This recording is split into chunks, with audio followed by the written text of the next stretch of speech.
Welcome to my channel, your channel, our channel, Leading Sunrise. At narito tayo ngayon sa bagong station ng bus carousel. Ito ang SM North EDSA. So from Trinoma, tumawid lang tayo sa bridge. Dito yan sa may SM Hypermarket. Yung taas ay mga call center. So meron silang way para makatawid nga dito sa bagong station. So umakyat lang tayo ng stairs, meron din silang elevator. So i-try natin ng stairs para makita natin yung view. Ongoing na itong station, so pwede na kayong bumaba dito.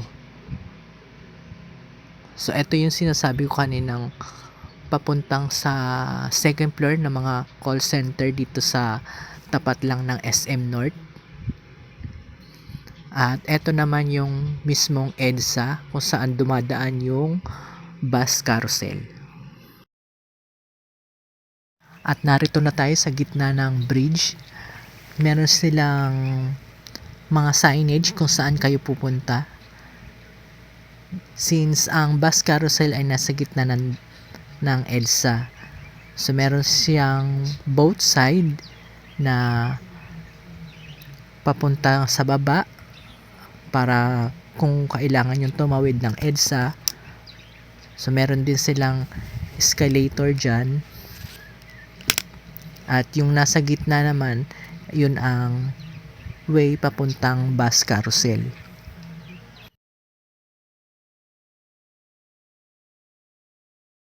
Dito nga pala ay kompleto na, meron na rin silang CR at connected na siya sa SM North EDSA.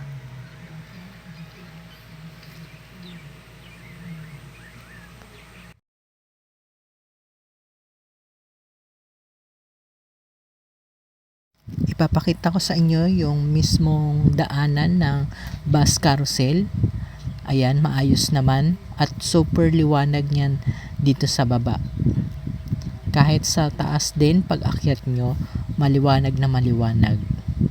At according nga sa MMDA, ito nga ay gagamitin na nilang station ng mga bus carousel dahil ito ay maganda at maliwanag at very accessible.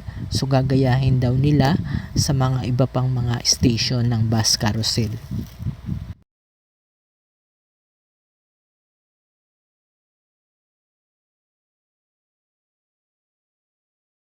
Explore lang natin yung bridge para makita nyo yung mga paligid nito at yung mga pupuntahan ninyo kung pupunta kayo sa SM or sa bus carousel. At kung gusto nyo ring tumawid galing SM North hanggang sa kabila ng EDSA.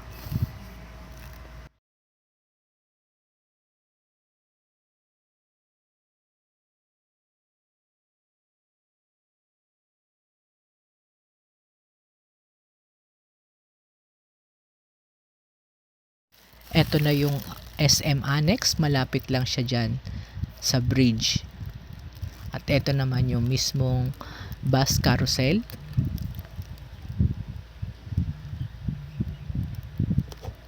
So pag nasa MRT naman kayo, wala ditong station ng MRT. Ang station ay nasa Trinoma lang.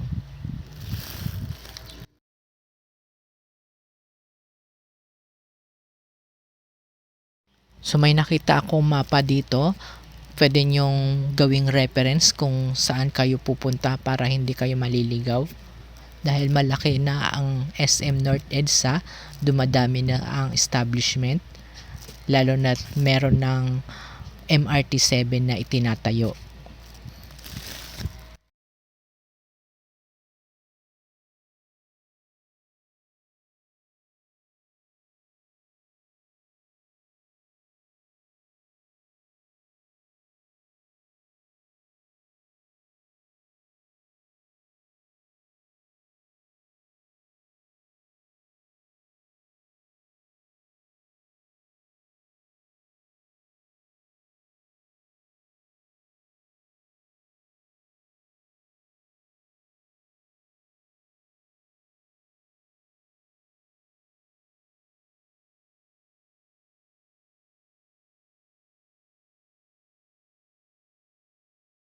At ngayon papunta naman tayo sa mismong entrance gate ng SM North EDSA.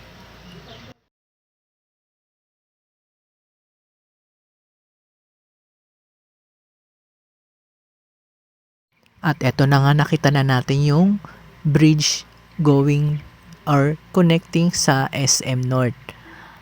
So madali lang. Eto na yung makikita nyong entrance nila. At kung familiar kayo sa mga kainan, malapit na malapit lang ito sa mga kainan.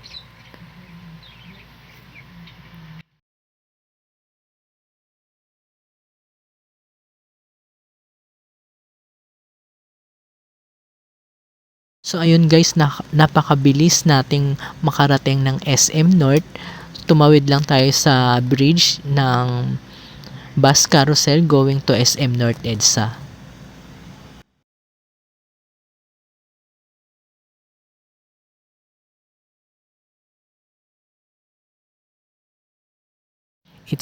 It's the easiest way para kayo ay tumawid, lalo na kapag umuulan na or tag-ulan na, hindi kayo mababasa dito sa bridge na ito.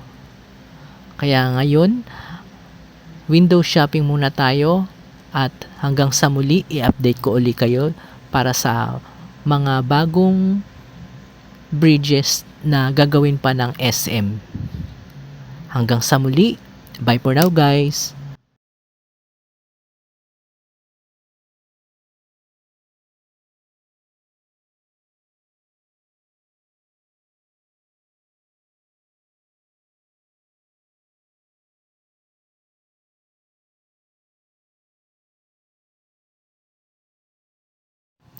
Please like, share, and subscribe to our channel and click the notification bell para updated kayo sa ating mga videos. Thank you for watching!